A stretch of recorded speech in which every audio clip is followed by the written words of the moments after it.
Band in a Box 2021 for Mac is here. We've been busy and added over 80 new features and an amazing collection of new content, including 202 RealTracks, new Midi super tracks, instrumental studies, artist performances, bonus Real Drums singles, Real Drums transcriptions now for all Real Drums, multi-styles pack 1, extra styles packs 10 and 11, and more. We also have bonus packs with 40 RealTracks in addition to the 202 new RealTracks, so in total an amazing 242 new RealTracks are available. In addition, there are over 300 new Real styles that use the new RealTracks. These include great fusion, smooth jazz, and blues with Nashville great Brent Mason, swing and shuffle vocals, modern jazz and electronic funk with Jeff Lorber, slack key guitar with Brent Mason, world music styles such as African Nanigo, Cuban Cascara, and Brazilian Partido Alto, classic guitar styles such as Dublin Pop and 90s grunge, indie folk rock and 60s coffee house, new reggae RealTracks, cool new lap steel, and old-time mandolins, banjos, and fiddles. There are over 80 new features in Band in a Box 2021. We've added 16 new editable utility tracks, which can be used for audio and MIDI. The mixer has been improved with many customizable display options, including embedded window and portrait chord sheet mode, track selection to display, and more. Mute and solo can now be saved or loaded with songs. You can now view audio waveforms on any track, not just the audio track, and you can copy regions of audio to utility tracks. Plugin control has been improved with the ability to send each MIDI track to output to another track. Multiple plugins GUI windows can be displayed. Audio harmonies can be generated onto individual tracks, giving you more control over them. There's a new option to auto-fix sour notes within the polyphonic audio, either for generated RealTracks or with any audio. 24-bit audio playback, recording, mixing, and rendering is now supported in Band in a Box. The chord sheet has been improved with new zoom buttons and time signature display on the part markers. And now all Real Drums have Real charts with accurate drum notation and MIDI which can trigger drum patches. There are notation enhancements including 2/2 cut time and 2/4 display. And there is now a visual transpose indicator on the main screen. Chords can be copied as a simple text format and then be pasted into another song or a text file. There are also great new features in the Band in a Box DAW plugin. The DAW plugin is included with any purchase of Band in a Box and allows you to use many of the great features of Band in a Box right in your favorite DAW, such as Logic, GarageBand, Pro Tools, Reaper, and many more. There are 2 new very useful views in addition to the original track and chords view. Track table only or chord sheet only. There's also a feature that automatically generates the entire chord chart as markers in a MIDI file, which can be dragged into the DAW. And there are lots of other useful features like displaying multiple chord types, changing audio output channels, and more. We'll check out these new features and more for both the main program and the DAW plugin later in the video. But for now, let's check out some of the excellent new RealTracks in Band in a Box 2021. Right now we're listening to one of our new Real styles featuring 2 new indie rock guitar styles from RealTracks' favorite Brent Mason. This soloist and this rhythm style.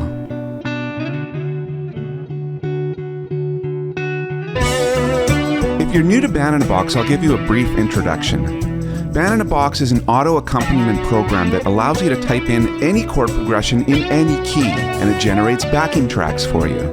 This is an amazing tool for practicing, songwriting, composing, teaching, and music production. And that's what you're hearing right now. Everything you're hearing here was created simply by typing in these chords, picking this style, setting the tempo, and pressing play. Band in a Box then did everything, and you can enter any chord progression in any key. I'll highlight this by making a couple of changes to this chord chart. I'll completely change the chords in the first 8 bars. I'll change the first chord to the 1 major chord, D. I'll change bar 2 to the flat 7 chord, C. I'll leave bars 3 and 4. I'll make the same changes to bars 5 and 6. And I'll enter E minor 7 flat 5 in bar 7 and A7 in bar 8. I'll change the key of the whole song to E and press play. And you can see that it's playing our new progression in a completely different key, and it still sounds fantastic. Let's have a look at some of the other amazing new content in Band in a Box 2021. For jazz, blues, funk, and Latin, we've got even more styles featuring Brent Mason, including new fusion and smooth jazz soloing,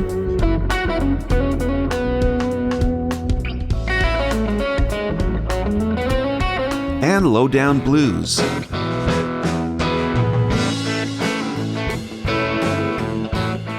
And there are styles in this set which also feature cool new guitar effects that have never previously been in Band in a Box, such as a rotary effect that gives the guitar a sound similar to a vintage organ.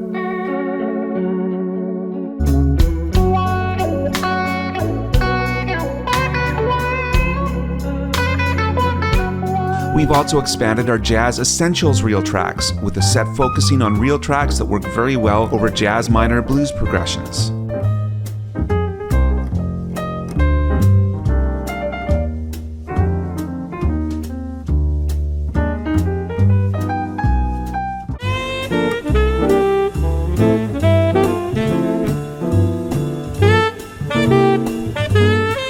Slack key guitar styles from Brent Mason which feature a distinctly Hawaiian sound.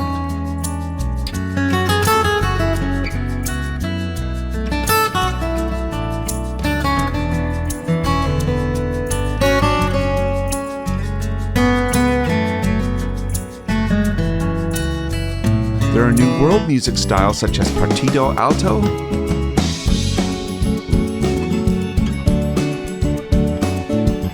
African Nanico,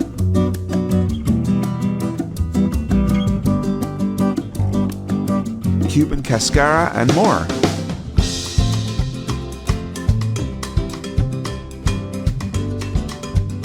There are new age piano styles with Miles Black,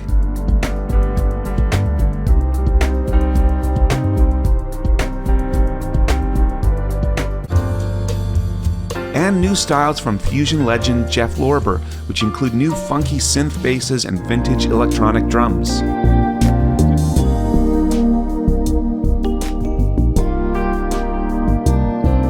We have some amazing new pop, rock, and world styles.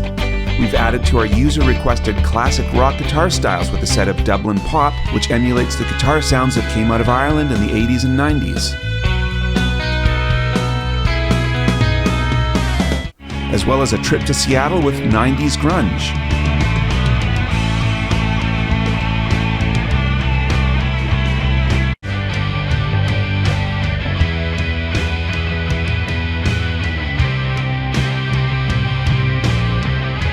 There are user-requested reggae styles. More steel drum and marimba.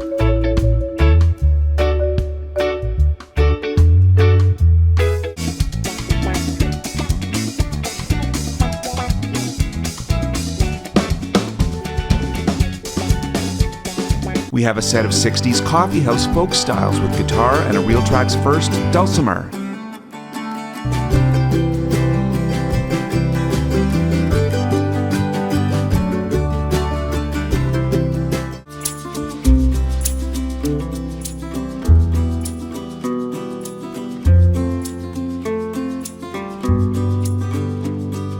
There are new gospel shout RealTracks, perfect for a rousing church service.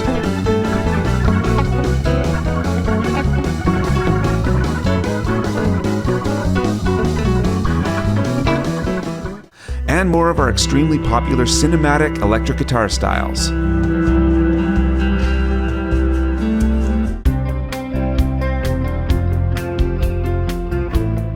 Country, Americana, and Celtic, we've added to our collection of vocal RealTracks with a set of swing and shuffle vocals.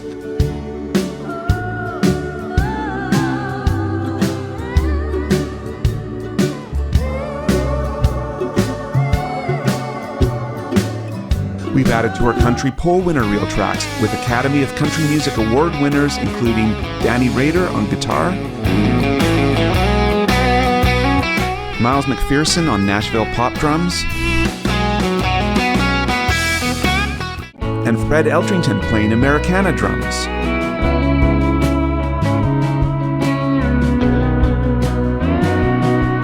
And of course, this also includes RealTracks favorite Brent Mason, who has won the CMA Guitarist of the Year award numerous times.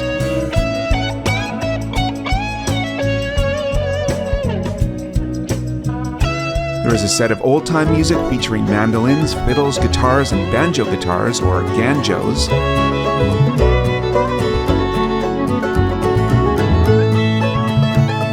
And there are exciting new lap steel styles with Nashville great Eddie Dunlap.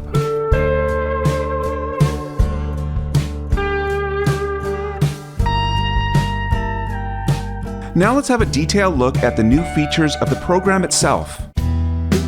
I'm first going to talk about the GUI, or Graphical User Interface, basically the first thing you see when you open the program.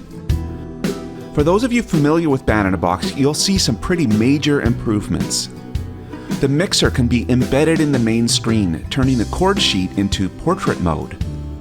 And the mixer is horizontally resizable to allow more room for the chord sheet.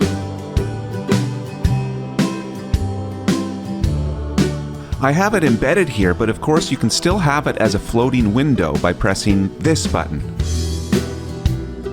When it's in floating mode, the mixer now can size down to be way smaller than was previously allowed. At its very smallest, it still retains some very useful functions, like displaying the master VU meter and also giving you the master control for this song or all songs. And as you increase the size, the sliders for the individual tracks start to appear, and then the full labels start to appear. In the classic screen mode, the mixer can be embedded at the top right of the screen, or you can press this button to view mixer options, and you can view the mixer in the bottom right area.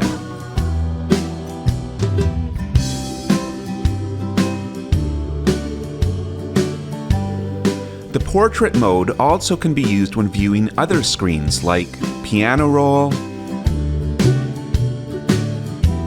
notation, or audio edit window, which incidentally is now able to show waveforms for all tracks, including RealTracks and Real Drums, where previously it was only able to display audio on the audio track. Which highlights another great new feature, which is that this audio window and the other windows like piano roll and notation will change the tracks they're displaying when you click on the tracks in the mixer.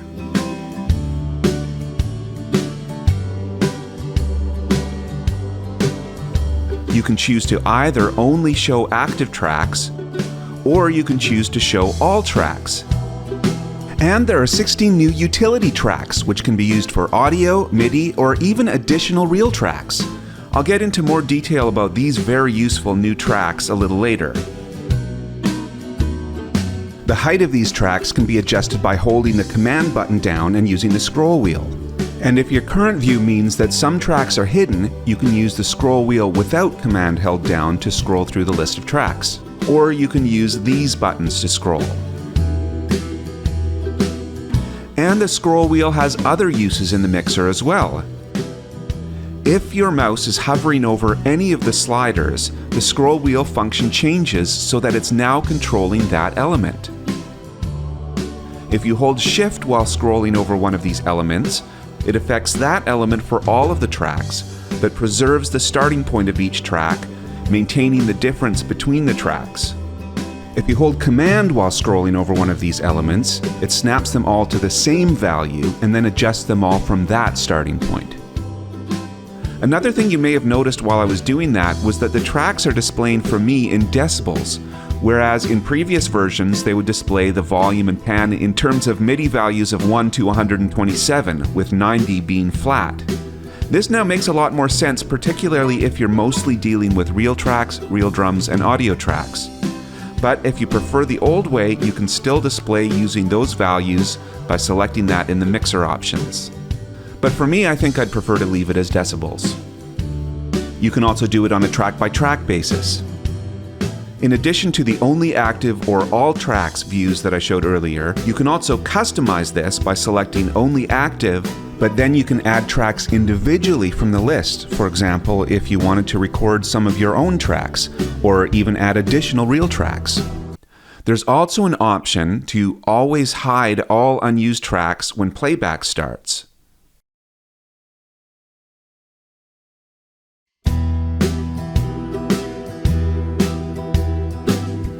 One other new feature is that you can have Band-in-a-Box save and load the solo and mute states in the mixer.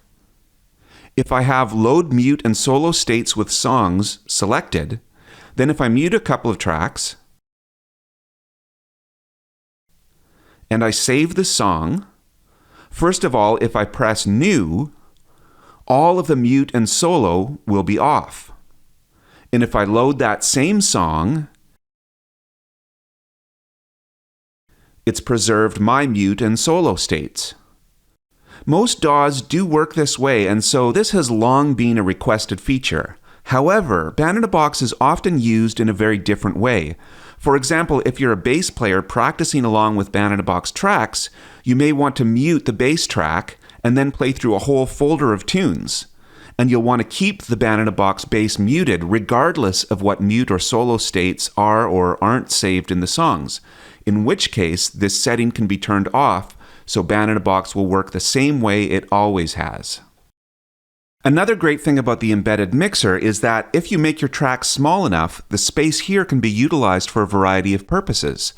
Again, if you were a bass player, you could now arrange the screen so that you could have the bass fretboard display here, and open a floating notation window which could be put here. And now you can work your way through a whole folder full of songs, viewing the chords, fretboard, and notation with tab, with the bass muted so you can play the bass part.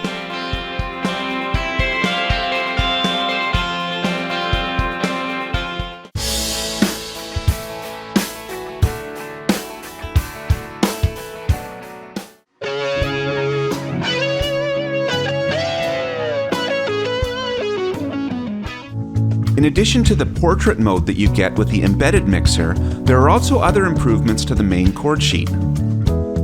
Previously, if you wanted to change the number of lines per page or the number of bars per line, you would need to go into the display options and change the values here.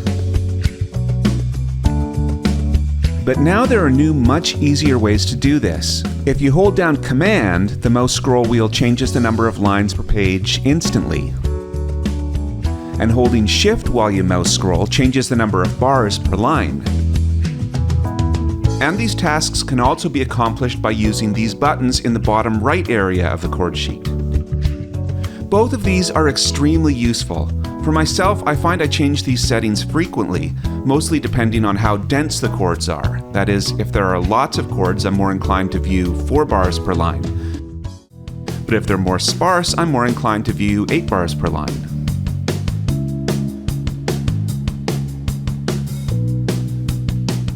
The main time signature now appears on the main chord chart, and appears on the chord chart for bars with time signature changes set in the bar settings dialog. The default action can be set in the display preferences. And now the visual transpose is also settable right from the main screen. If I mouse over the key of the song, if I move to the right of the key, a separate area becomes apparent. If I click there, that lets me now choose visual transpose. Since this tune has a tenor sax solo, if a tenor player were learning this, the chords and notation would need to be visually transposed. I could just pick tenor sax. Now there's a +14 indication right beside the key, and the chords displayed are showing it in E minor instead of D minor. And of course it's displaying that way in notation as well. The visual transpose can also be viewed and set within the notation view as well. We're now going to take a closer look at the utility tracks that we touched on earlier. There are several different ways you can use the utility tracks. You can record audio to them. You can record MIDI to them. You can generate RealTracks right to the utility tracks, where you can then hear and edit the RealTracks audio and view and edit the RealCharts MIDI. You can copy audio from one track to another. You can copy MIDI from one track to another. And you can generate harmonies from audio tracks, including RealTracks, and send those separated harmonies to the utility tracks. I'll now show you in more detail some ways to use utility tracks, including generating RealTracks to the utility tracks, generating harmonies on the utility tracks, and even recording your own audio to a utility track. To start with, let's have a look at using utility tracks to add RealTracks. I've got a chord progression entered in here, and I've got this hush-hop, minimal hip-hop style loaded with some cool modern synth sounds. But I'd like to give it a bit of a rustic acoustic edge as well, so I'm going to add a RealTrack on one of the utility tracks. I have my mixer set to only display tracks I'm actually using, so I'm going to use this button to actually view one of the 16 utility tracks. And then I'll right-click on it to generate a RealTrack. Now, we've recently added some new old-time RealTracks, which include banjo guitar, or ganjo, which is a banjo that's tuned like a guitar and has a very unique sound. So I'll filter by that, and I'll select this one. So I think for this style, this is going to sound good with a ton of reverb. And I really like that combo. And a new feature is that you can double-click on the track label to easily name it. So I'll do that to label this one Ganjo.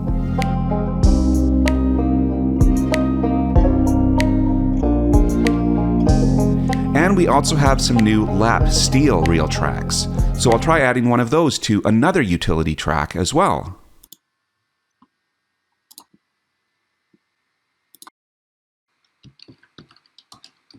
This Americana 8ths high might be a good one to use.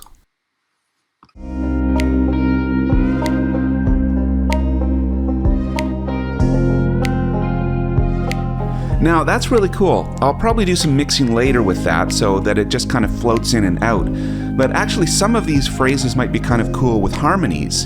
So I'm going to make use of the new feature that allows you to write harmonies to different utility tracks.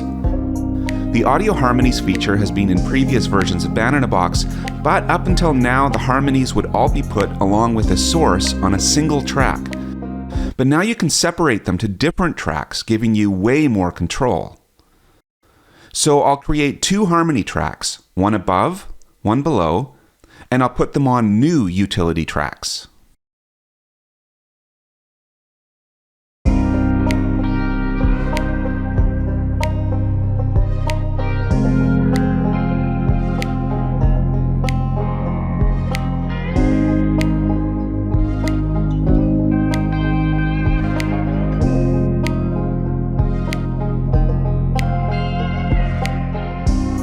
And now I'd like some really low, grumbly, sustained bass parts to add to this. And I just happen to have an accordion here in my studio, so I'm going to record some left-hand bass parts here.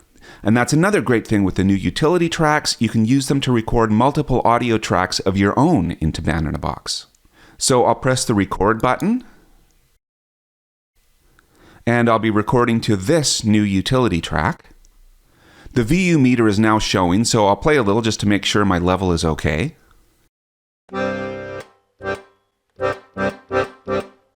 It's clipping a little bit, so I'll bring the level down on the audio interface I'm using.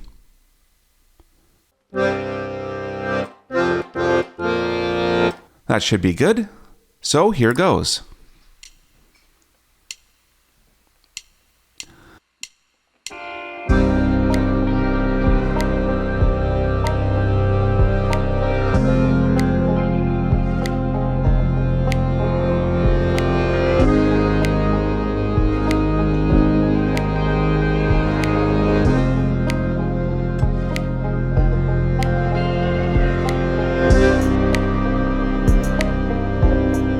Alright, so now that's completely done. I'll put quite a bit of reverb on this one too, and I'll check it out.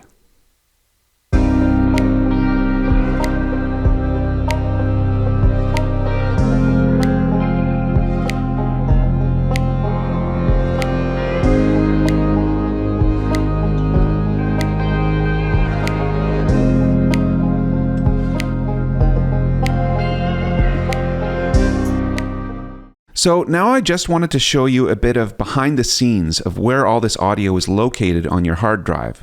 You can see in the title bar that I've saved this song as Minimalist Hip Hop with Banjo, Steel, and Accordion.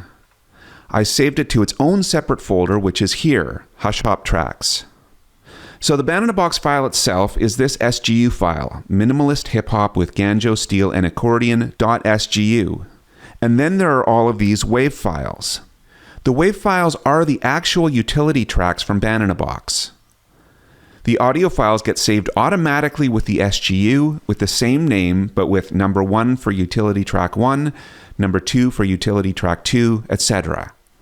This is all done automatically behind the scenes. When you close Band in a Box and then open it again and load this SGU file, any WAV files with the same name plus number 1, number 2, etc. get loaded with it as utility tracks. If you move these audio tracks or rename them, when you open the SGU, they won't be present. Since I now have all of these audio tracks that I've put onto the utility tracks, this is a good time to show you some improvements to the audio edit window itself. The scroll wheel on the mouse can be used to zoom in or out of the waveform. It's been able to do this in previous versions as well, but up until now there was only one option for the type of zooming. That is, wherever your mouse is currently located, that's where the focal point of the zoom was. However, now there's an additional option where it can zoom into the current location of the cursor instead. So now if I click over here, but I move my mouse over here and then I start to zoom in and out, it's zooming to that location rather than the location of the mouse. Many other DAWs work this way, and so if that's what you're used to using, you'd probably prefer to set it this way. There's also an option if you've selected this that when zooming it will snap the current location of the cursor to the center. So again, the cursor's there, but if I move my mouse over here and start to zoom, it snaps that location to the center. Again, these are all mostly to do with what you're used to, so you can set it to whatever is most comfortable for you. There are now cut and copy commands in the Edit menu, and of course you can just use the standard hotkeys, Command-C to copy, and I'll switch to a new utility track, and Command-V to paste. This button up here is the Track Selector button, and you can click on it to get a list of all the tracks, and you can select the one you want. But you also don't even have to click on it. If you move your mouse over it, then you can use the scroll wheel to scroll through the tracks. And of course, as we saw earlier, you can also just click on the tracks themselves in the mixer to select those different tracks in the audio edit window. All of these things go for the other similar views such as notation and piano roll. And there are useful new hotkeys available in the audio edit window. The Home and End buttons now have intuitive functions in the audio edit window. Home will move the cursor to the beginning of a track, and End will move the cursor to the end of the track. If you've got a point selected in the middle, Shift Home will select a region between the start and that point, and Shift End will select a region between that point and the end. And of course, Command A will select the whole track. I'm now going to show you another very useful function of the utility tracks, the ability to regenerate part of a reel track. I've got a new reel style, Impart Slow 8s Mallets Folk, loaded, and I generated a guitar solo over this progression onto utility track 1. And I'm going to use this track to show you how easy it is to regenerate portions of a track so that you can completely customize the RealTracks performance. I also want to point out right now that not only do we have the audio of this reel track on the utility track, we also have silent MIDI, which is used for notation, which is why I'm able to view the notes being played on this guitar fretboard. This is going to come into play later in the video as well. Now in the audio edit window, in the edit menu, there's a new generate submenu with select and generate reel tracks and generate reel tracks with the same reel track that I already put on this track. And we'll look at that item first. If I don't have any regions selected, or if I have the entire song selected, selecting that regenerates the whole thing. But if you do have a region selected, it will only regenerate that part. For example, if I like the solo that was already here, except I want something different for this little riff,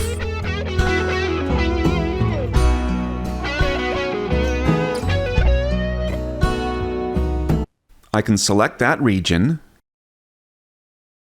then do the same thing.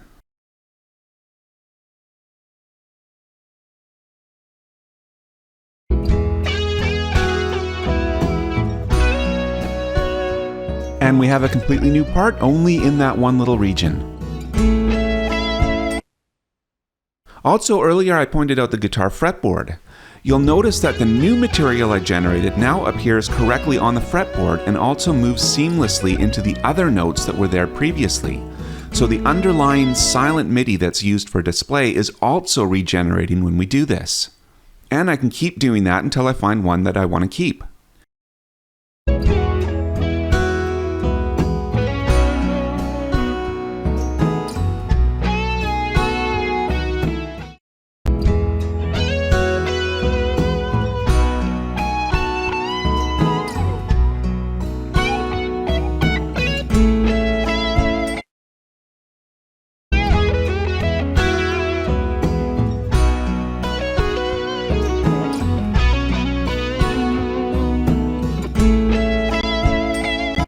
And undo and redo both work for these, so since I've just generated a whole bunch of different parts over this small region, I can press Command Z to undo and re-listen to all of the ones I generated.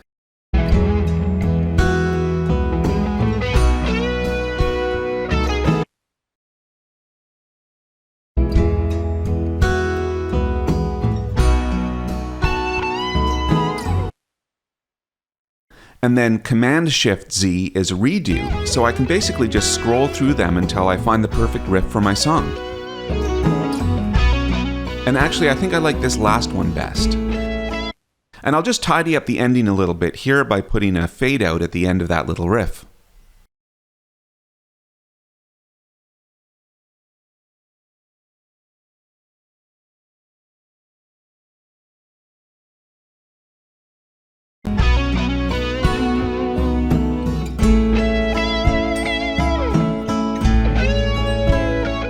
Now, in that menu we saw that you can also generate other RealTracks on the same track, so I'll demonstrate that.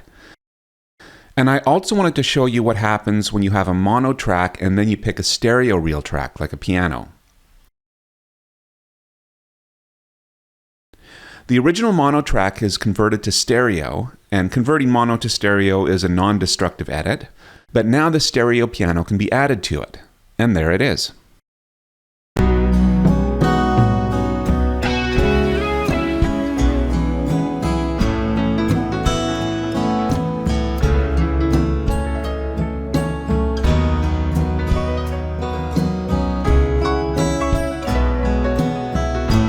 One other thing I wanted to mention is that when you regenerate parts of RealTracks like this, Band in a Box automatically puts a very small crossfade between the old material and the new material. This is done to avoid clicks and pops between different chunks of audio. The amount of the crossfade is settable, so you can change that if you like, but there likely isn't a need for that. I also wanted to show you that if you insert or delete parts of audio, the silent MIDI also gets deleted and moves accordingly so it still syncs up. For example, I'll delete a chunk of audio here, and when I play it back, you can see it's also moved the notation to the left so it matches too. This behavior is determined by a setting here. One other thing you can do is take the silent MIDI from any RealTrack or RealDrum and copy just that MIDI to a new utility track where you can then actually play the MIDI using whatever MIDI patch you like. This finger-picking guitar from the style itself might be cool. I'll go to Edit, Copy Special, Copy Move Tracks, and I'll select Guitar 2 as the source, but only MIDI, not audio. And I'll copy that to utility track 2. And now I'll choose a patch to play this MIDI. I'll use a high Q sound, and this electro tape synth patch might be fun.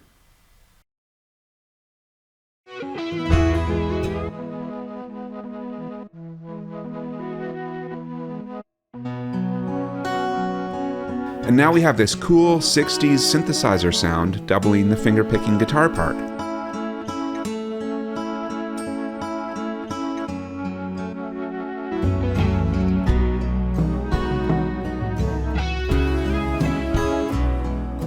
We're now going to look at more new features in the notation window. Right now we're looking at the old Stephen Foster tune, Old Folks at Home, using a style from one of our new RealTracks sets, Pyre Old Timey Folk. This is a bluegrass groove with bass, mandolins, acoustic guitar, fiddle, and banjo guitar. And right now we're looking at the notation for the fiddle part. There are new improvements to the time signature button. There's a new hint when you mouse over the button with clear information about what you can do with this menu. In previous versions, the time signature button was only for the visual display, but didn't include any options for changing the actual time signature of your song. Coming to this time signature button therefore could previously be confusing, because if you came here expecting to actually change, for example, a 4/4 bar to 3/4 or 7/4, you couldn't do that, and you'd have to know to go to the F5 bar settings dialog. Now you can, and I'll show you an example of that a little later. Right now though, I'd like to focus on this upper area, which doesn't actually change the music you're hearing, but changes the way it's displayed. The area now has a lot more information about what these changes are, and it's added two new options, 2/4 and cut time. Cut time would be very useful for the song we're looking at right now. It's 16th based, and you'd count it as 1, 2, 3, 4, with each of those quarter notes being broken into 16th note subdivisions. However, when you see bluegrass and Celtic music written out, it quite often treats each of these notes as 8th notes. In the past, the way to get these notes to display like that would be to use all of the RealTracks as halftime RealTracks. However, there's now a much easier way to get this view, and that's simply to select Cut Time. Now we're seeing this, and what were previously 16th notes are now 8th notes. The time signature displays with a better size. The height of the time signature fills the whole height of the staff. I'm now going to show you a use for the 2/4 time signature. 2/4 was often used in ragtime, so I've loaded up the Scott Joplin tune, The Easy Winners, from the Classical MIDI Fakebook, and just for fun I paired it with some cool gypsy jazz RealTracks. So the song was entered in 4/4 time, but I can now easily change it to 2/4. Again, it doesn't adjust what you're hearing at all, just how it displays. In this case, it didn't change 16ths to 8ths, but it put an extra bar line in at beat 3. So without changing the MIDI or how the RealTracks are arranged, it's displaying in 2/4 without changing the music at all. Incidentally, there's another new feature where pushes now work a lot better for swing 8ths real drums, like this gypsy jazz swing. I'm going to return to our Old Folks at Home song to show some improvements to the lyrics features. There are two types of lyrics in Band in a Box, note-based lyrics and bar-based lyrics. Note-based lyrics, like these, have each syllable of the lyrics attached to notes on the melody track. This is useful in that when you're viewing the lyrics in the big lyrics window, the syllables show up at exactly the right time. Bar-based lyrics work by having chunks of lyrics attached to each bar in the song. And there's a new feature to auto-convert note-based lyrics to bar-based lyrics. And we can now see what was previously the note-based lyrics are now bar-based lyrics. The benefit of bar-based lyrics is that this is much easier to enter in Band in a Box, and you can even copy and paste in whole songs as long as the text is organized correctly. Another benefit is that it appears in both the notation window and can display in the main chord chart if the lyric layer is activated. The one downside previously has been that bar-based lyrics did not appear in the big lyrics window, but a new feature now has bar-based lyrics displaying here.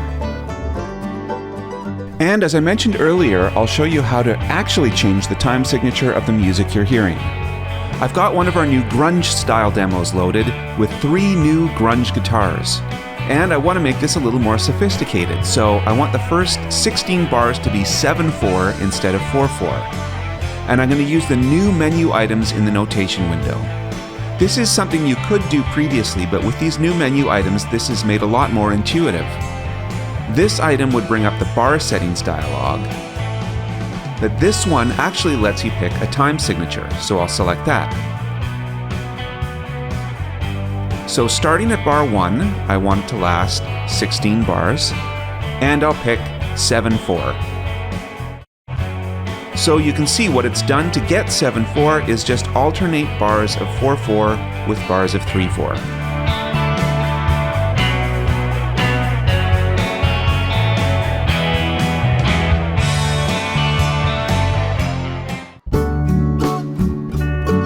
There are many improvements to the RealTracks and RealDrums.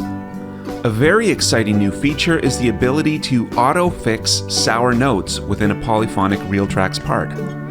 This means that if a chord is played with multiple notes at once, this feature can fix just certain notes within that chord, so that the notes won't clash with the chord progression and other RealTracks. This is a setting that you can apply to any RealTrack, and it will be a blanket setting for the whole track. Right now I've got a demo for a new reel style that features one of our new 90s jam rock acoustic guitars, and it also contains one of the oldest RealTracks.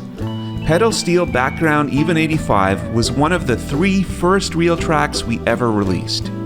This pedal steel and others like it work great over pop and country changes, but sometimes don't play the best material over the more uncommon chords like augmented or diminished chords.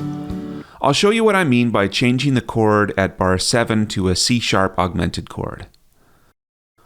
I'll press play to generate, and I'll also open the piano window so we can see the notes being played.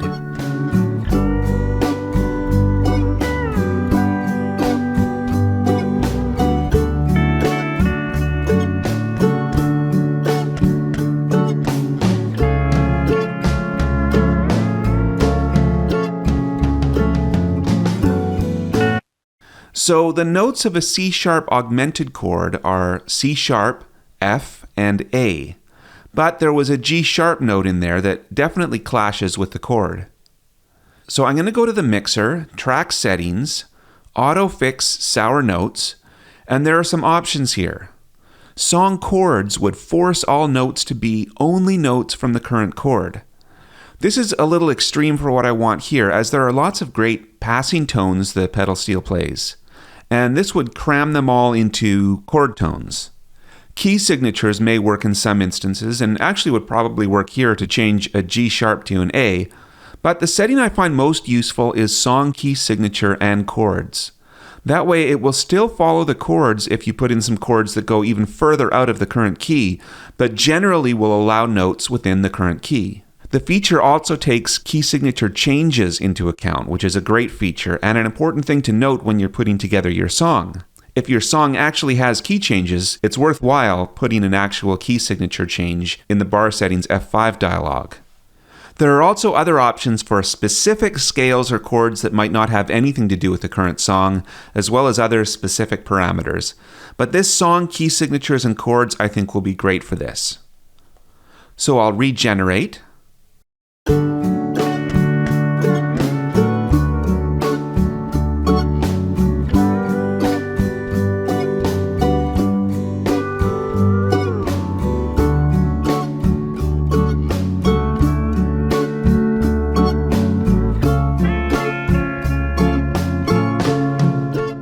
And now it's playing the correct notes over that C# augmented chord.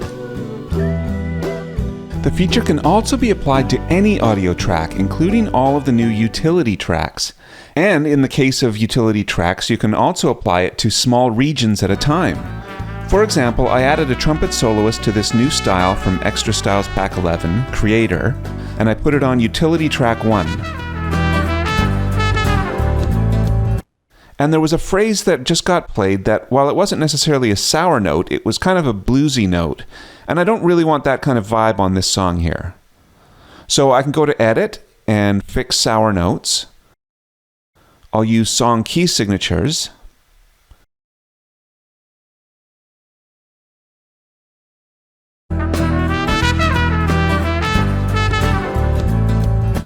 And it's a very subtle difference, but I think it suits the song better this way. So you can see that using these utility tracks is a great way to take RealTracks parts and fine-tune them to get them exactly as you want them. There are a few other useful new features related to RealTracks. There is a new feature that now allows medleys that have a mixture of mono and stereo RealTracks to work with panning settings, which was not previously allowed.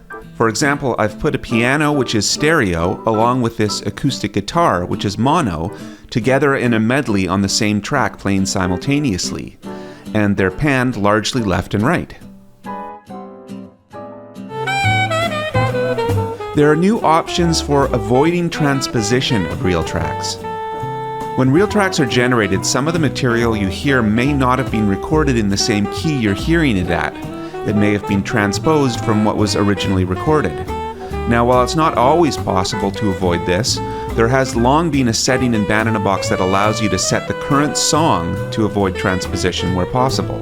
So you can get the best possible audio quality, though this does mean less variation within the individual RealTracks. There are now new settings that allow you to specify this for particular tracks.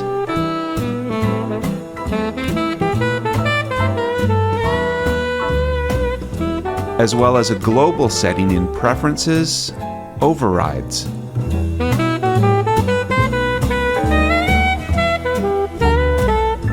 The plugin control on the mixer is also now improved. Right now I've got a new all MIDI style loaded. There are lots of new Midi styles available with Band in a Box 2021, including 2 more sets of Look Ma, More MIDI, as well as all MIDI styles to go along with our new MIDI Super Tracks. And it's one of these styles we're listening to right now. This style features 2 new MIDI Super Tracks and then 3 tracks using the classic Band in a Box MIDI style patterns. The plugin tab of the mixer now looks way better. In Band in a Box 2020 and earlier, the plugins were kind of crammed together in an awkward way. But now the different slots for the 4 available plugins for each track are now more clearly delineated and just look better and more intuitive. We can see that for 4 of the tracks, I'm using Plogue Arts Forsando to use our high Q sounds. And for the brass, I'm just using the built-in Mac sounds. You can now open plugin windows by right-clicking on the plugin slot, so I'll look at the piano, and you can now view multiple plugin GUI windows, so I'll check out the bass as well. And as mentioned, the brass is using the built-in Mac sounds. One new very useful feature is that for any track you can send the output to a different track. For example, the guitar right now is using Sforzando, but I can easily send it to the plugin on the brass track instead, so it will be playing the built-in Mac sounds instead. I'm going to solo the piano to highlight some additional new features. There is an option to attenuate synth output volume and panning. This changes the gain of the plugin's audio output based on the volume and panning controls on the mixer. When this is enabled, MIDI controllers for volume will not be sent to the plugin. To show you what this means, I'll turn that off for now. You can see that right now when I move the slider, it's making the CC7 volume control on the plugin go up and down. That's what's controlling the volume right now. With Attenuate Synth Output, it instead is just controlling the overall signal from the plugin itself in the mixer. This setting is useful for plugins that do not respond to MIDI controllers and also means that the volume will generally work in Band in a Box for MIDI more like it works for RealTracks. The 2 other settings below have similar functions. Filter Synth Output basically lets the tone control in the mixer affect the signal from the plugin, and Send Synth Output to Master Reverb also means you'll be able to control reverb for MIDI tracks in the same way that you do for RealTracks. Another requested feature is that Wave's VST plugins are also now supported. There are new options for intros. The feature that automatically generates an intro for your song has been in Band in a Box a long time, and last year we added new options with just drum intros or just drum and bass, or just bass. There are now even more options available, with bass, then bass and drums, or drums, then bass and drums, or any of the other instruments by themselves, or any combination of the available instruments. Right now I've got a demo loaded for a couple of the RealTracks in our Classic Guitars Dublin Pop set. This features 2 of the 9 RealTracks available in this set. I particularly like this Mag Spacey guitar. For this RealTrack, instead of the guitarist using a pick, he used a magnetic electronic device with the right hand to activate the strings. The result is a cool, otherworldly sound. So I'm going to go into the Intros dialog to apply one of these options. Bass, then bass and drums.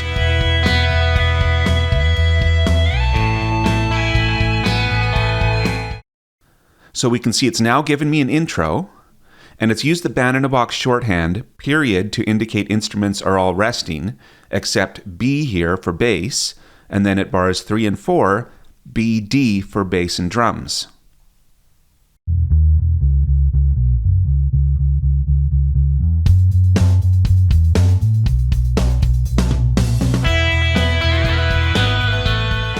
I'm now going to try the custom option. And I'll select just drums and guitar 2.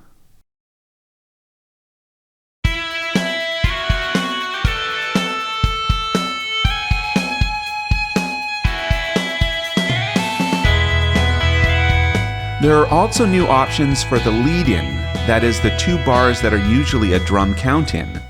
Previously, this has been a global setting, and it still is, and I have my global setting set to not play count-ins.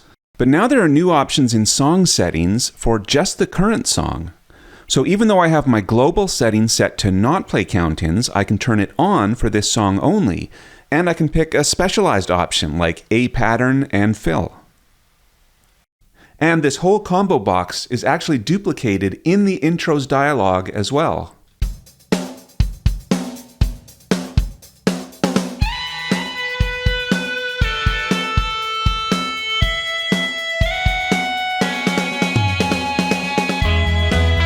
So it played a count-in, which was really 2 bars of drums, then our custom intro, and then into the song. There's also a great new feature to copy chords to the clipboard so it can be pasted as text, for example in a text file or email. At its most basic, with this function you can simply press the standard Command-C to copy and Command-V to paste into a text file, or anywhere else you paste text. And the reverse is true as well. I'll enter completely different chords here in the text file. And I'll copy that. And in Band in a Box, I can either select Paste Special here, or just hit Command-Shift-V.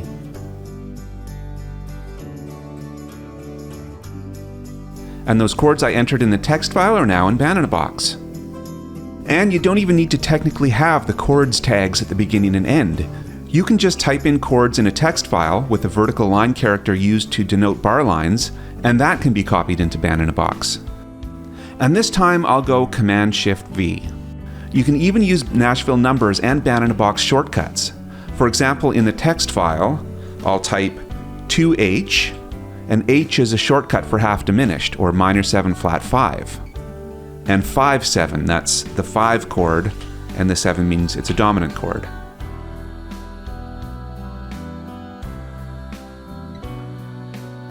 And it gives me D minor 7 flat 5 and G7 in the key of C. In Edit, Copy Special, Copy Songs to Text on Clipboard or Files, there's a dialog with additional options, including copying whole songs with all kinds of additional information, options for what will be included, and there are batch features. The first item is selected, which is why I was able to copy and paste directly from the chord chart earlier, but that could be disabled and you could still use this feature from within this dialog. There are various options here for just what gets included when copying to the clipboard. These 3 settings here affect the chords. Percentage sign for repeated chords, space character at the beginning of each bar, new line for new section. These 2 at the bottom here also affect the chords. Part markers can be included as part of the pasted chord chart, and holds, etc. can be part of the chords too. These 2 items do not affect the chords, but are separate things that can be included if you're copying the whole song. Song metadata includes things like style name, title, form, etc. And you can also include the song memo. The previous examples I did were all just portions of the chord progression, but now I'm going to copy everything from here and do the whole song. So now we have a whole song entered here, with title, file name, key, tempo, and form, the Band in a Box style and long name, the memo, the song summary, which also appears in the memo dialog, which includes a list of the real tracks and real drums, and then finally the chords, which includes repeats. And if the information is formatted like this, particularly with all the text in the square brackets remaining, you can actually enter songs from scratch in this format as well. So I'm now going to change everything in this text file to make a completely new song, which I'll be able to paste into Band in a Box. The title I'll change to Blues from a text file. The file name is not really relevant for pasting back into Band in a Box. Key, tempo, and form is, and I'll change that to A minor, 144 beats per minute, and 1 to 12, 5 choruses. The style is relevant, and I'll pick a new style that I know I like, underscore walk-in. The style long name is not relevant because that comes from the style itself. But I'll use this to demonstrate that it's certainly not going to be a problem for this to remain. The entire memo I'll change. The summary is not relevant because that's info that is automatically generated in the song. It's not something the user can edit in Band in a Box. Again, it would be fine to leave it, but I'll just delete it all for cleanliness sake. And now for the chords. I'll just delete everything and enter it from scratch. Each line needs to start with a vertical line character, and I'll enter a minor blues.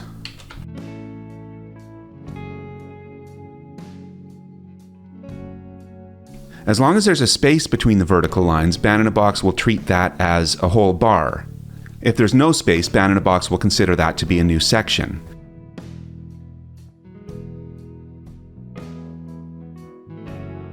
Now, I've been putting a new line every 4 bars, but actually you don't need to put a new line. You can put as many bars on one line as you like. And actually, I'll put an extra vertical character here just so you can see that that will put in a new section as well. And I'll go F7, E7, A minor. And actually, I'll make all of these A minors 7th chords.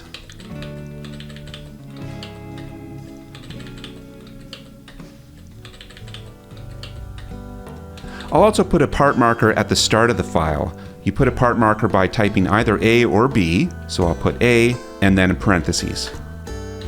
I'll also put an ending here. Endings work the same as part markers. You just type end and then a parentheses, and then you can put a chord that will be in the end bar. So now I'll copy all of this to the clipboard, and I'll select New here, and go Edit, Paste Special from Clipboard Text to Song. Now, when I was previously in this dialog, I just quickly hit OK because I just wanted to copy small chunks of chords.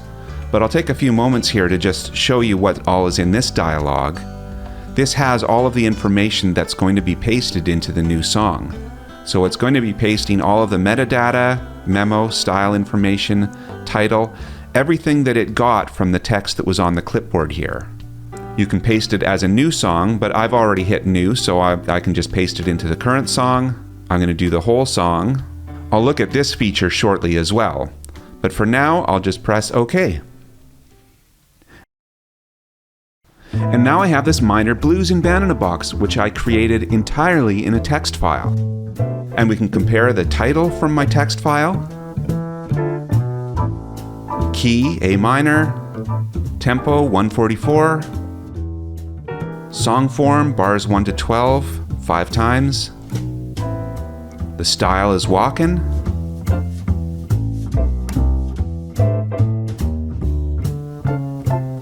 Here even is the memo. And the whole chord progression, including the new section I put at bar 9. There are also batch options both for saving from text as well as saving to text. First of all, in a text file, I've now entered 2 songs. This one starts here with song in square brackets and ends with song end in square brackets. And then there's a new song and song end. So this is a song and this is a song. I'll copy that entire thing to the clipboard. And I'll go to that same dialog.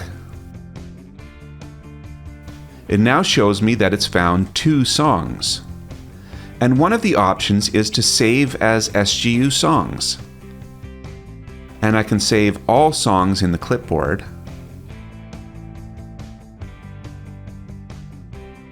I'll save to this Songs from Text folder. I'll open that folder, and here are my songs. And it's actually opened the second of the two automatically in Band-in-a-Box. The other batch feature is saving to text. If I go back to the Copy Songs to Text dialog, we can see this option to batch save all songs in this folder. I'll pick a different folder, Pop Songs. And there are some options here. For the first two, every Band-in-a-Box song will get a corresponding text file made for it. In the first option, it will put them in the same folder as the Band-in-a-Box file, but the second option will let you pick a different folder. Then there's an option to put all songs into a single text file, and it will prompt you to name a text file. Finally, you can copy everything onto the clipboard. I'll pick the first option to save them all to separate files corresponding to the Band-in-a-Box files. And I'll do the batch. And the program is now opening every Band-in-a-Box file in this folder to convert to text.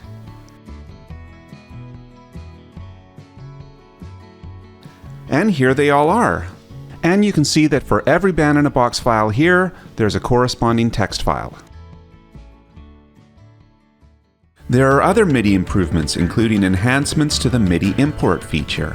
I'll import violet.mid, which is available in the Tutorials folder from the main Band-in-a-Box folder. This Import MIDI dialog box is now improved, allowing you to send different tracks in the MIDI to different tracks in Band-in-a-Box. For example, utility tracks.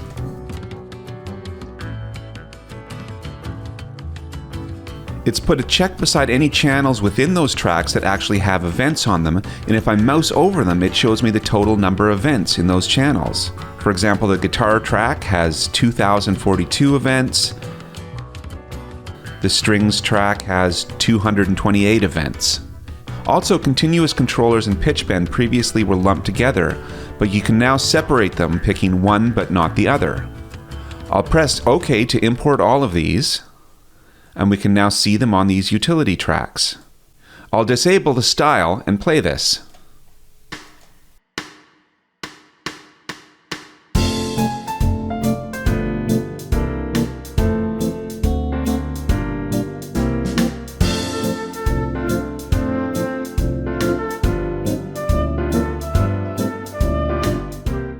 The Copy Move Track dialog, which we looked at earlier for copying audio, also has similar new features for MIDI. Hovering over these channels shows you the number of events on those channels. And there is also the separated continuous controllers and pitch bend options. There are new hotkeys that make entering and editing chords in the chord sheet even easier. There has long been a feature to copy bars using the K command. For example, K4 would copy the last 4 bars. There are improvements and additions to this kind of editing. Typing KK as if you were entering a chord and enter will open the Copy Chords and Melody dialog, where there are lots of great options for copying. And the settings over here also apply when you use the K command in the chord sheet. So you can change these settings and press close, which is a new option, without applying any actual copies, but the settings are saved. For example, Copy Part Markers is not selected, which is why when I copied those 4 bars earlier, it did not copy the part marker from bar 25 to 29. But if I turn that on and close this and type K4 at bar 29 again, it copies the last 4 bars and now does copy the part marker. KK also has other functions if it's followed by 2 numbers separated by commas, with the first number being the number of bars you want to copy and the second being the bar you want to copy from. So for example, if you're in bar 25 and you want to copy 4 bars starting at bar 9, you can type KK 4, 9. Then when that dialog opens, it will open with those settings already in the dialog, and you can just press OK. There's also a hotkey to insert a certain number of bars at the current location. For example, IN4 would insert 4 bars at the current location.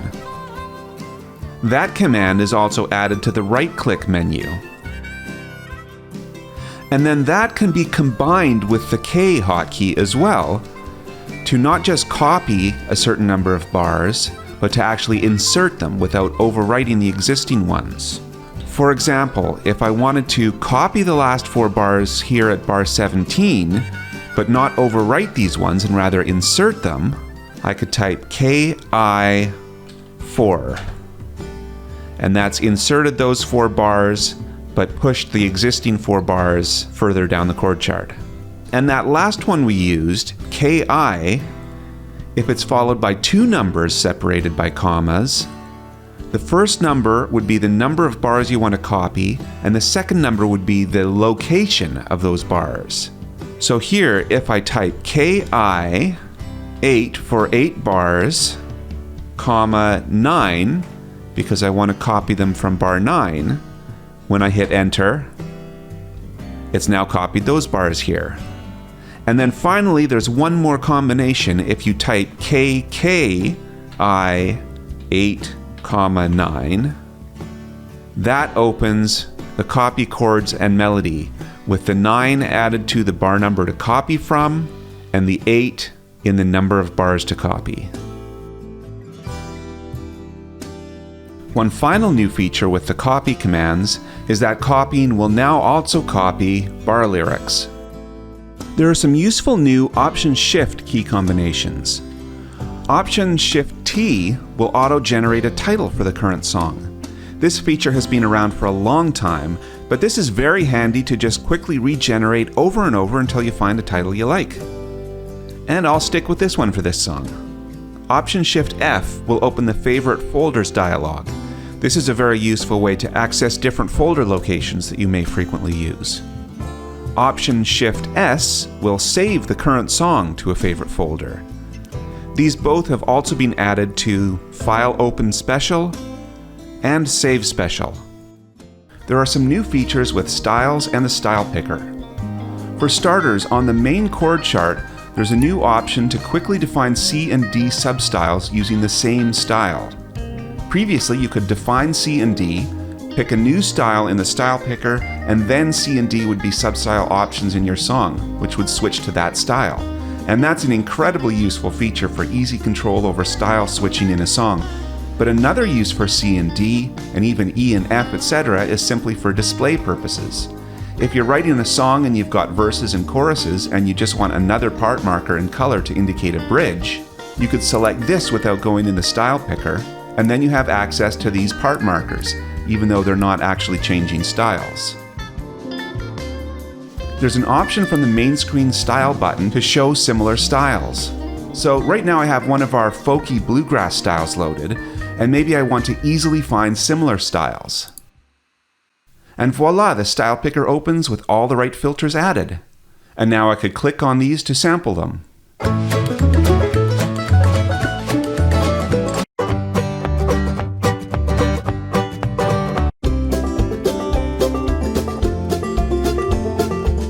We've added over 7,000 more song titles, including requests from users. So there are now over 21,000 titles in the list. There are new options for filtering by feel. You've always been able to filter by even 16ths, even 8ths, swing 16ths, and swing 8ths, but now there are new groupings. All even, 8ths or 16ths, or all swing, 8ths or 16ths, as well as all 16th spaced, even or swing, or all 8th spaced, even or swing. So right now, if I filter by even 16, there are around 2,600 styles in the list. If I filter by even 8ths, there are just under 2,900 styles in the list. But if I filter by even 8ths or 16ths, there are over 5,000 in the list. And there are new shortcuts for filtering to see specific style packs, RealTracks sets, etc. For example, if I type RT space 354, I can see the styles associated with RealTracks set 354, and I can sample some of them.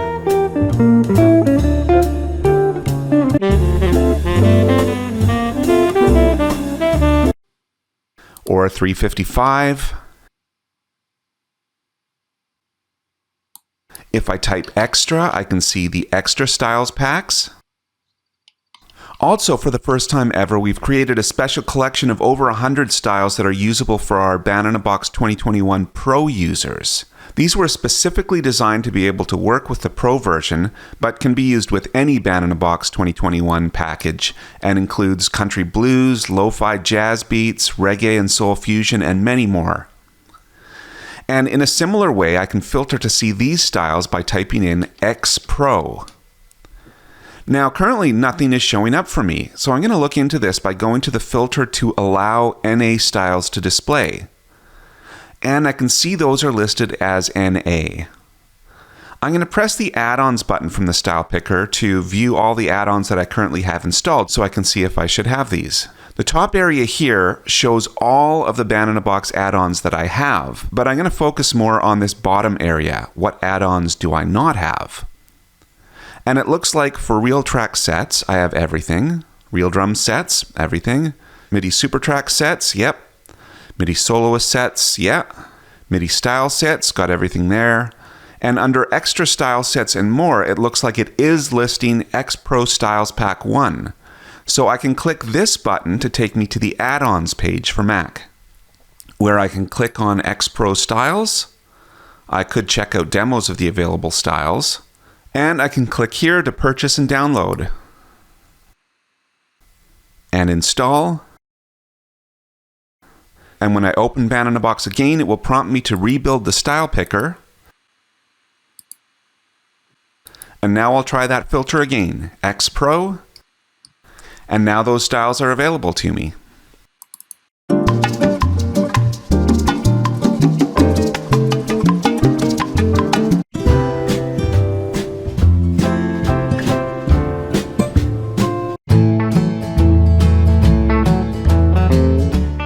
There are improvements to the Audio Chord Wizard. The Audio Chord Wizard allows you to take any audio file, such as an MP3 of your favorite song, and configure out the chords to the song. A great tool for learning as well as for music production. And the feature now is more accurate than our previous versions, and there are new presets that can help you get the best results possible. I'm going to open an MP3. It's the old folk song Down by the Sally Gardens.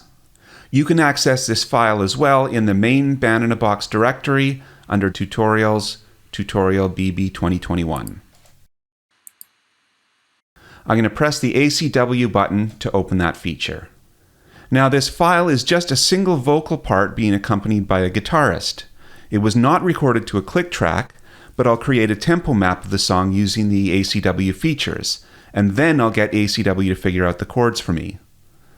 The best way to start is to listen to the first little bit of the song, and then determine where the first couple of bar lines are, and add markers indicating those bar lines by typing L.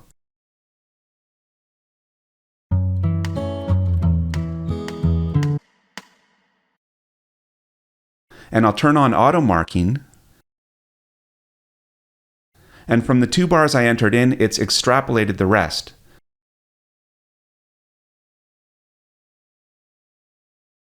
Just looking at it, though, it appears to start to get a little out of sync as the file progresses. As I said, this wasn't recorded to a click, so it's possible the musician sped up or slowed down a little bit through the course of the song. But I can play the file, and as it's playing, I can move around just a few of these bar lines, and when I do, the rest will adjust accordingly. So I'll be able to get an accurate tempo map of this file with very little effort.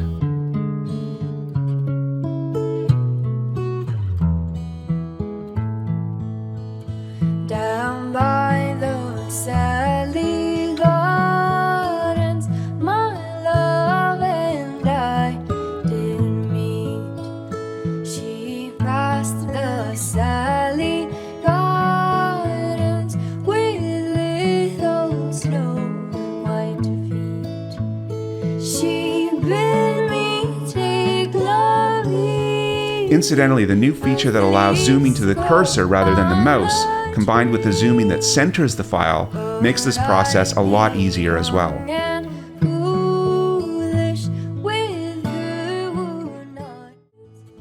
But I was young and foolish, and now am full of tears. And that's the whole thing.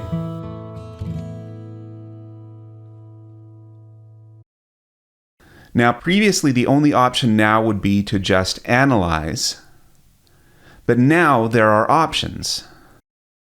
For starters, you can specify the song key, and the key of the song is A. If the song was known to be out of tune, you could select this. That wouldn't make it so that you would then afterwards hear it in tune, but what it would do is internally do some tuning that would yield better results. One possible reason for out-of-tune recordings might be if it were an older recording that was done to tape, and the tape deteriorated and stretched, causing a slight pitch shift before it was converted to digital. This one, however, is in tune, so I don't need to select that. Another new option is that you could specify that all chords had to be at least one bar. If you knew that your song didn't change chords more frequently than that, this would also yield better results. And there are also chord presets. There are options for only 1, 4, and 5 chords. If it's a very simple folk tune or very basic rock and roll, these might be suitable. There are also options for blues, and then options that limit to only allow certain chords like triads plus dominant 7th chords, or slash chords allowed. For this one, I do want to limit it to triads. Even though some chords are technically played as minor 7ths on the guitar, I'd like it to be a basic chart. But it's certainly playing more than just 1, 4, and 5, so for this, diatonic triads is the best option. And I'll press OK, get chords. And I'll see how well it did.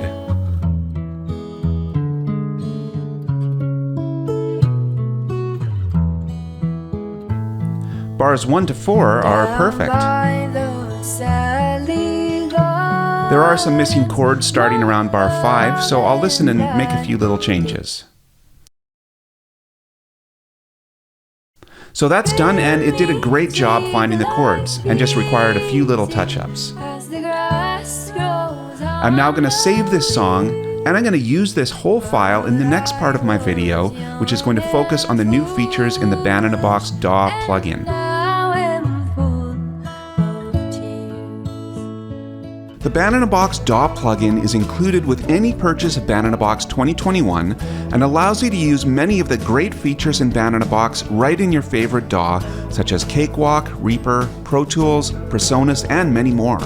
Just like in the main program, all you need to do is enter chords, pick a style, set the tempo, generate the tracks, and then you have all these great sounding tracks made by Band-in-a-Box right in your favorite DAW.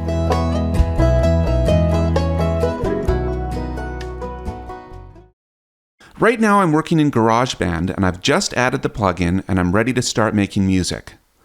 So first of all, I want to pick a style. I'd like to try a contemporary country style, so I'll filter by that. Just like in the main Band-in-a-Box program, you can sample the styles by double-clicking.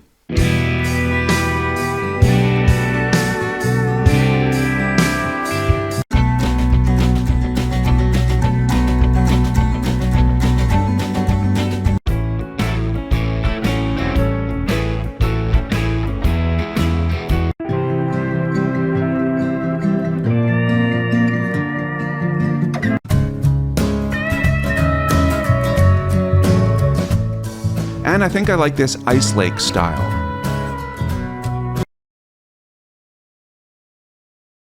And I'll give my song a working name, On the Icy Lake. Before I start entering chords, this whole top part of the plugin has very important stuff in it, but none of it is particularly relevant to the chords I'm about to enter. There are new views available, Track Table and Chord Sheet View. And clearly this will be the best view for entering chords. And also another new feature is the ability to hide even all of this. So I'll enter some chords.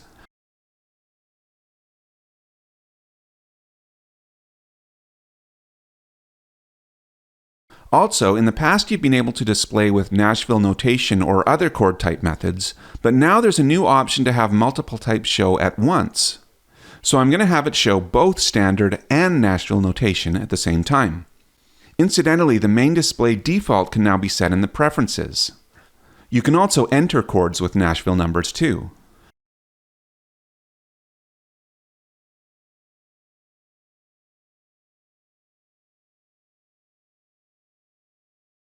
I'll copy those 16 bars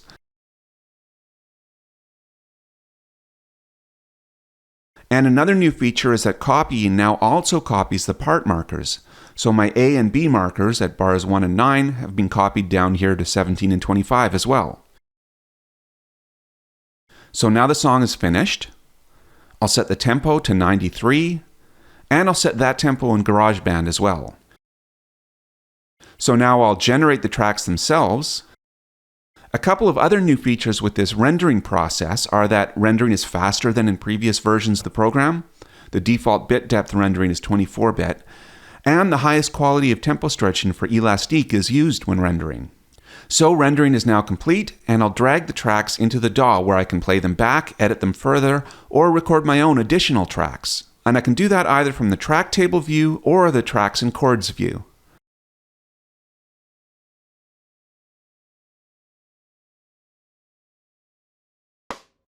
You'll also notice that the file names of the individual audio can be seen in the tracks. In the past, these file names were a little more cryptic, whereas now the names are much more user-friendly, with the song name, RealTracks number, the full RealTracks name, and the tempo.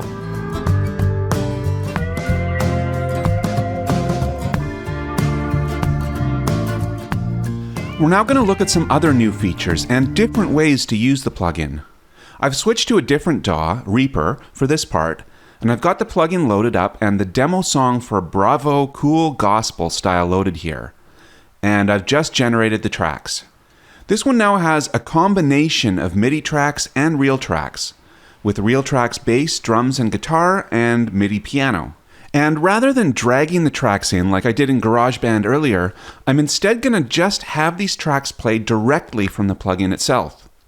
Now there are two ways you can play tracks right in the plugin. One, play them in the plugin without the DAW doing anything, or two, start playback in the DAW and have the tracks then automatically sync to that.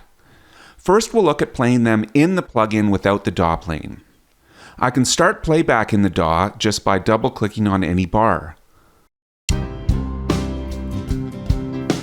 The play and stop up here control playback within the DAW, and the area that was used as an indicator during track generation doubles as a timeline indicator for playback within the plugin. Right now we're listening to a stereo mix of the generated tracks, but we can also hear and mix the tracks within here individually. And another exciting feature is I can turn these track labels into volume sliders, so I can mix the tracks as well.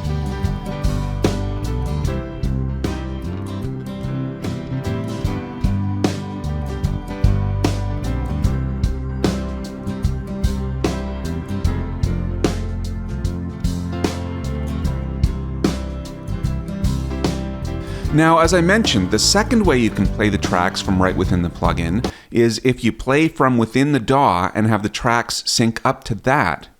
This is very useful because then you can have your own recorded tracks in the DAW and play them back, but with that playback triggering these band-in-a-box tracks as well, having them sync to your parts. First of all, I want the DAW to have the same tempo as the band-in-a-box tracks. I could just go and change the Reaper tempo to 75, but there's a great new feature that creates a MIDI track with chords and a tempo map, and you access that feature with this C7 button in the lower right corner. There are settings for this feature which can be accessed with a right click. It will create chord labels, but can also generate a MIDI click track or MIDI block chords. There are also options here to save and load chords from MIDI files. All of these options include tempo events, so I just want tempo and chords, so I'll leave the first one selected. And I can just drag from here into the chord chart. I do want it to set the tempo, but in Reaper, markers in MIDI files show up right in the track, so I don't need additional markers at the top, so I'll leave that unchecked. And we can see this very useful track with chords displaying throughout the timeline. And of course, it set the tempo. So now that the tempo of the DAW matches the tempo of the plugin, I'm going to click on the upper area of the sync button, turning this blue, which indicates that it will sync with the DAW's playback. So now I can start playback in the DAW, and the audio is playing in the plugin. And even playing this way, this mixing within the plugin still affects the sound.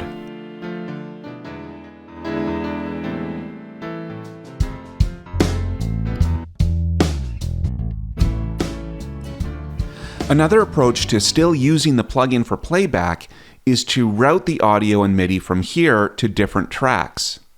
The plugin will still be playing the tracks, but you'll be able to control them and apply other plugins and effects to the individual tracks they're routed to.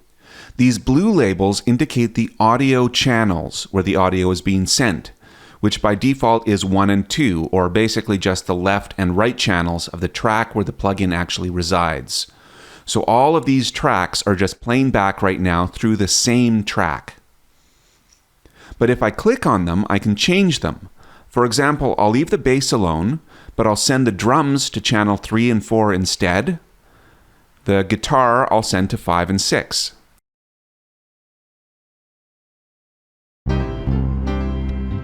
If I play now, I'm no longer hearing the drums and guitar, because they're no longer on the left-right channels of this track, channels 1 and 2. So I can create and designate tracks to accept these audio channels. So first of all, I'll create 2 new tracks, and I'll title them Drums and Guitar. And for that matter, to avoid confusion, I'll also give names to these 2 tracks, Vst Plugin and Chords. On the new drums track, I'll click on the routing button. I'll set it to receive audio from this track that has my new track label, Vst Plugin, which is basically the entire plugin and all the tracks on it, but from that track I only want audio channels 3 and 4, which I've designated as the drums. So now if I play back, I'm hearing the bass right from the plugin track, and I've routed the drums to this new track, but still no guitar. So I'll do the same with the guitar, but with audio channels 5 and 6.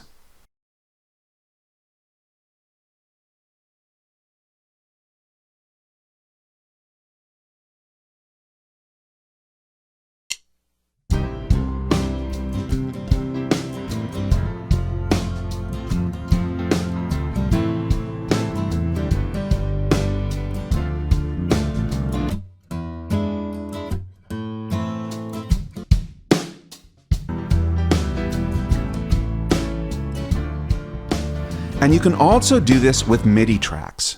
Right now the plugin has been playing back audio renders of the MIDI for those 2 MIDI SuperTracks tracks because I had this setting off in preferences. But if I enable it, now the plugin will actually be sending and playing MIDI. Incidentally, you may have noticed changes in the prefs here. They're now better organized with these handy tabs. You also may have noticed the chord font was different in this part of the video than it was earlier. The chord font is now settable here in prefs. So now I can do a similar thing to MIDI that I did with audio. I can route MIDI playback to other tracks as well. I'll make 2 new tracks and I'll label them Piano and Pads, because Piano 2 here is a held part, so it would work well with a pads kind of sound. On the piano track, I'll set it to receive from the Band in a Box track, no audio, but MIDI channel 3.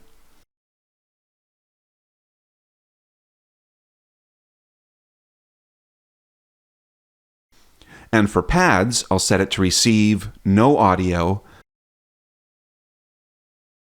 but MIDI channel 6. If I play now, I won't hear anything from those tracks because MIDI has to actually be playing through some kind of sound generator or synthesizer. So I'll put Sforzando on the piano 1 track, and I think I'd like a vintage electric piano sound playing for that one.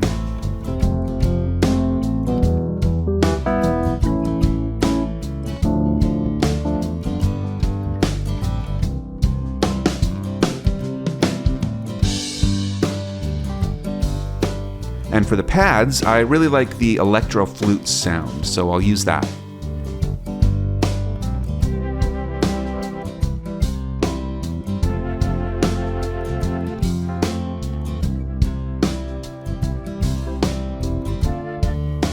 And now I can add individual additional plugins to the different tracks. I'll add some reverb to the guitar,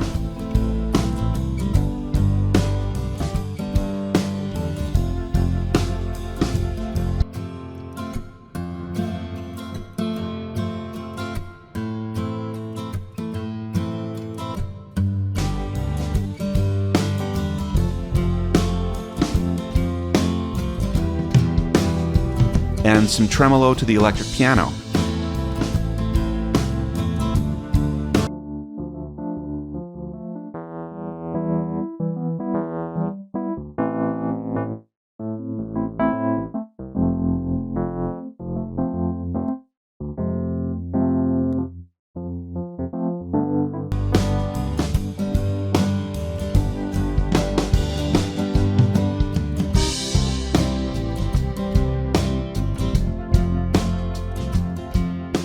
Earlier in the video, we saw how you could copy chords and whole songs between the main Band-in-a-Box program and text files.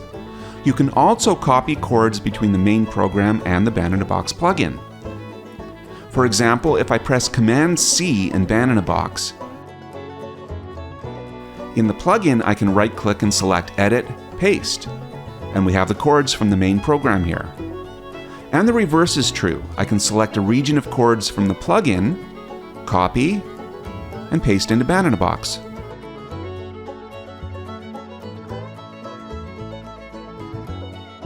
And you can also copy whole songs. In the main Band-in-a-Box program, I can go to Edit, Copy Special, copy songs to text on clipboard or file, and copy the whole song to the clipboard. And then in the plugin, I can select Paste Special. Then not only are the chords in here, but it's entered the title, style, form, and everything.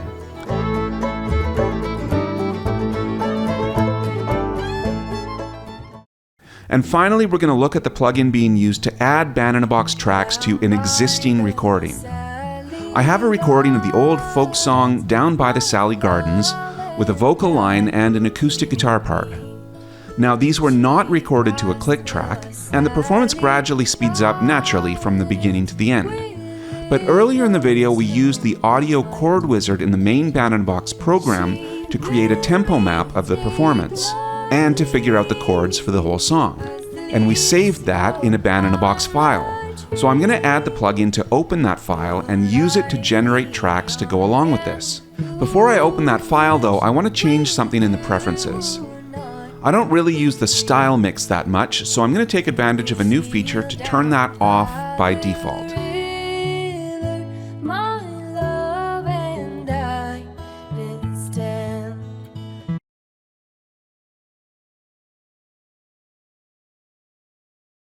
So now the file is loaded, and we can see all the tempo changes in this file that were inserted by the Audio Chord Wizard feature, with the song starting off around 90 beats per minute and ending around 93. And again, I'll use this great new feature to drag a chord track into the DAW, which enters all of those tempo changes into the DAW. And now this performance is lined up to the grid in Reaper.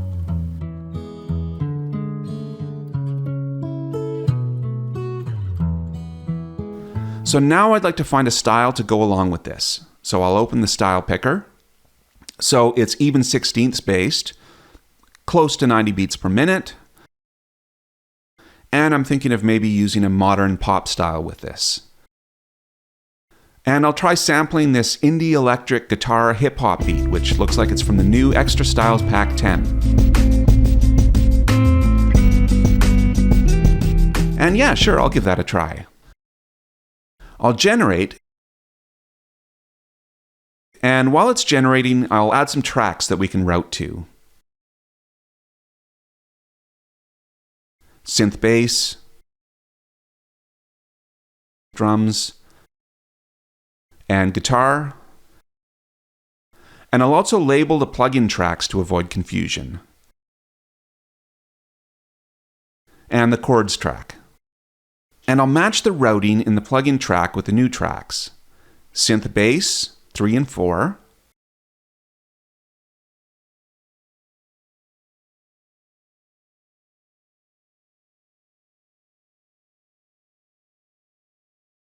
Synth drums 5 and 6.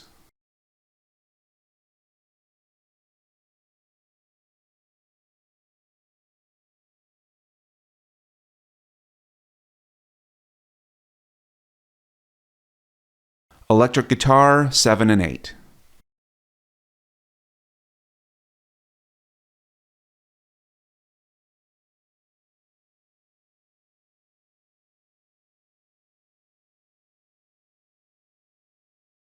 I'll turn on sync and press play in the DAW.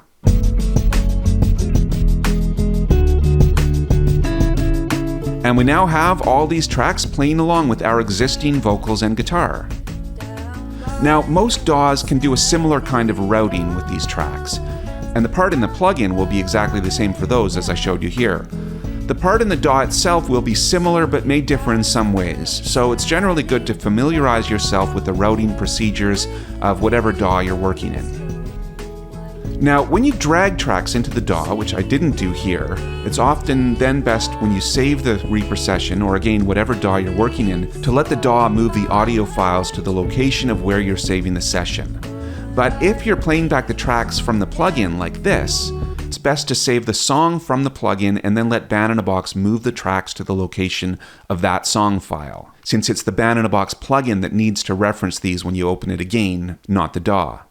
So I'm going to save as, I'll save it as Sally Gardens with Modern Pop Tracks.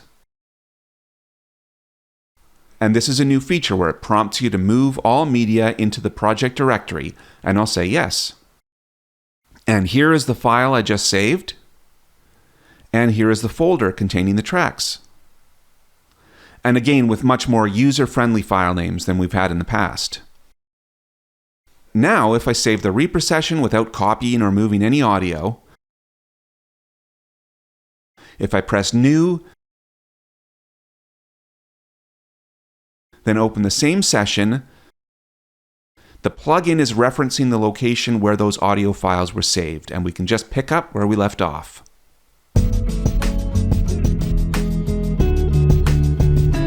And there are lots of other new features as well. There's a chord builder that can be used to enter and sample different chords as an option to just typing them in. There are options to preview chord progressions with just block chords so you can sample the progressions as you're entering them. And there are also options to save and load scrap chord progression ideas. There's a button in Preferences to view the log of green and yellow flash messages. There's a line between the Generate and Custom buttons, just making it clear those are separate items.